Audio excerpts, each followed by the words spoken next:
제가 절에 보살님을 네. 좀 모시고 왔어요. 아, 처음 예. 오셨는데요. 예. 질문이 있으시다고. 예.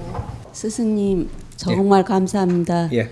제가 절에서 스님을 모시고 있는데 저는 정법을 만난 지가 1년 됐습니다. 예. 그런데 너무 진짜 감명받고 진짜 온 국민이 들어야 될 법문 같아서 스님을 어떻게 하면은 제가 마음을 움직이게 할 수 있는지. 우리가 정법을 전할 때 내가 갑인지 을인지를 먼저 봐야 됩니다. 을이 정법을 전하면 정법을 안 받아줍니다. 이 사회가 지금 그렇게 판이 짜져가 있다. 그럼 내가 갑인지 을인지를 먼저 알아야 되는데 우리는 항상 갑이 될 수 있고 을이 될 수 있습니다.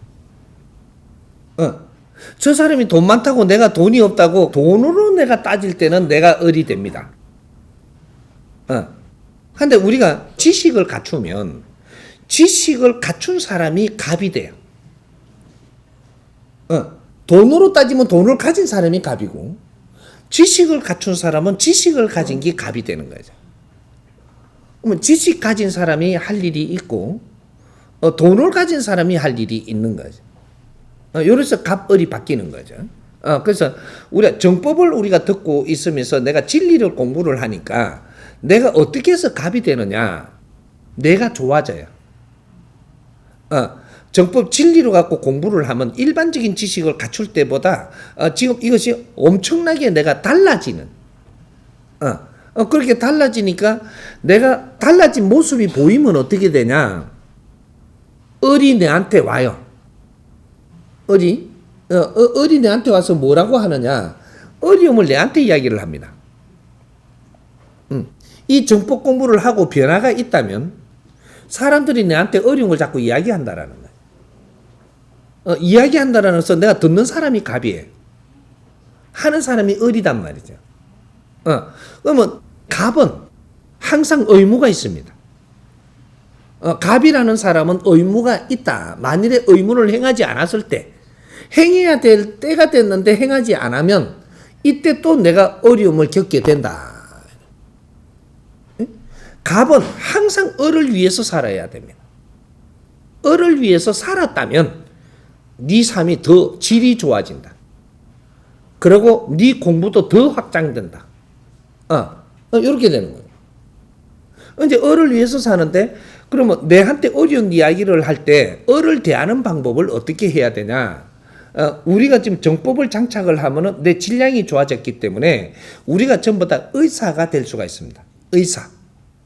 의사를 어떻게 표현을 하느냐면 지금 병원에 가는 그런 데는 신체가 다쳐갖고 가는 의사고 우리는 영혼이라든지 길을 몰라서 뭔가 답답해서 헤매고 꼬여가지고 뭔가를 바른 길을 못 찾아서 가는 사람들을 나서주는 의사가 되는 거죠. 그럼 우리가 바른 길을 찾아서 가고 그런 공부를 하면서 나아지다 보니까 그쪽 방면에 을이 되는 사람은 내를 쳐다보면 왜 이래 좋아졌냐고 아직까지 덜 좋아지는데도 그 사람 눈에는 엄청나게 좋아 보이는 거죠.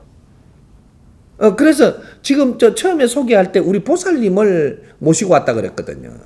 간센보살인지 지장보살인지는 몰라도 보살님을 모시고 왔다 그래서 보살님 소리를 함부로 쓰는 게 아닙니다. 이게 우리가 보살님이라고 하는 것은 자비를 베푸는 사람을 이야기해요. 자비를 베푼다. 자비보살이거든요. 그래서 내가 보살이 되면은 무슨 자비를 베풀어야 되느냐 이 시기에 지금 보살이 나오는 거예요. 우리 국민들이 보살 이름을 다른 적이 7,000년 만에 이만큼 많이 다른 건 처음입니다. 보살이라는 이름을 다른 게. 이제 절에 가면 다 이름을 보살로 다 정해줘 버려요. 그래갖고 다 보살대가 있어 지금. 근데 이것이 내가 얼마나 질 높은 보살이 될 거냐 이런 거는 내가 어떻게 갖추느냐가 보살이 되는 겁니다. 지금은 쌀을 주고 배고픈 사람 뭐 빵을 주는 보살이 아니라는 거죠.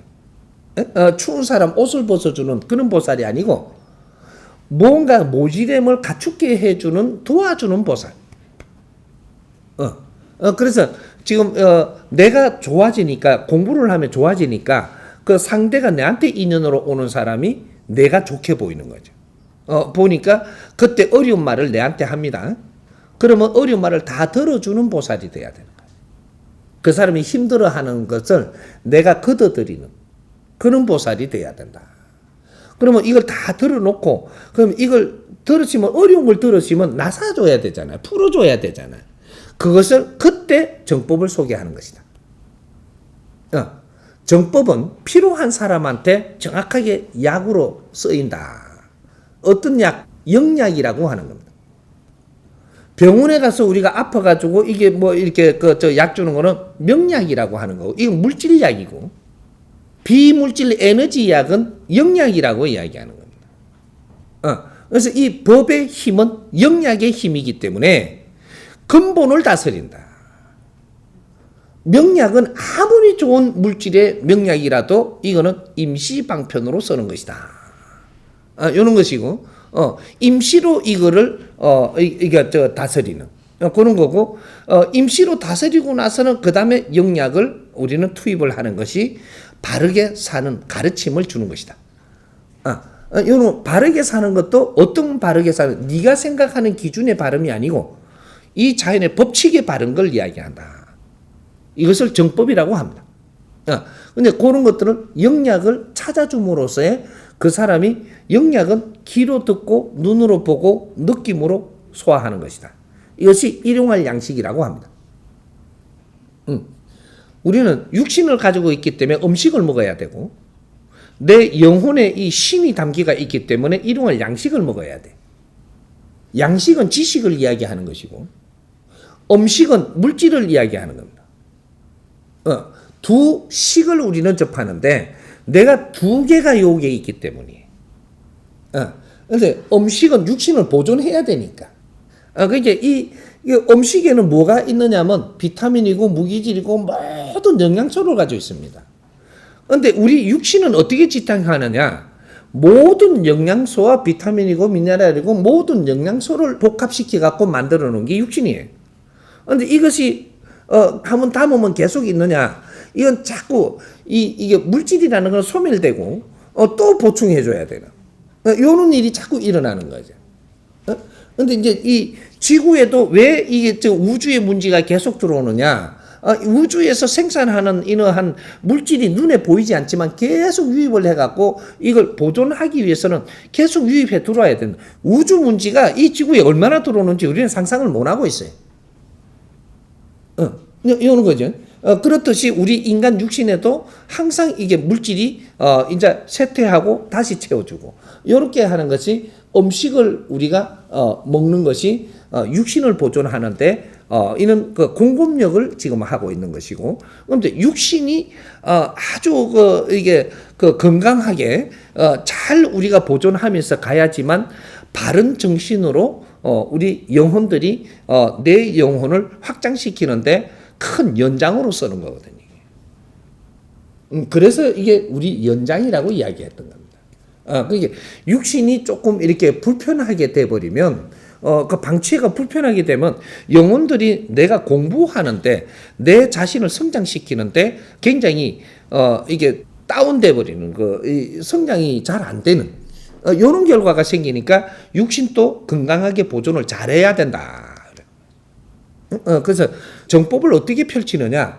우리 보살님도 마찬가지고 전부 다가 정법을 쓸 때는 내가 갑임으로 내 한때 어려운 이야기를 할 때 이럴 때 그 이야기를 다 들어준 사람만이 그 사람한테 정법을 줄 수가 있습니다.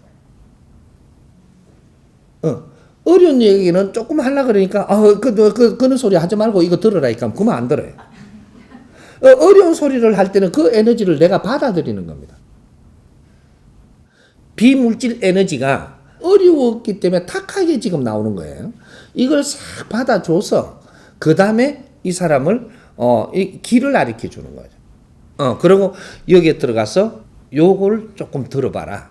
걱정하지 말고 이게 어려운 거를 풀릴 테니까 걱정하지 말고 이걸 정법을 들어봐라. 이러는 거죠. 그러니까 우리가 정법이라고 하는 거는 불교에서는 굉장히 쉽게 다가갈 수 있어요. 불교가 찾는 게 정법이거든.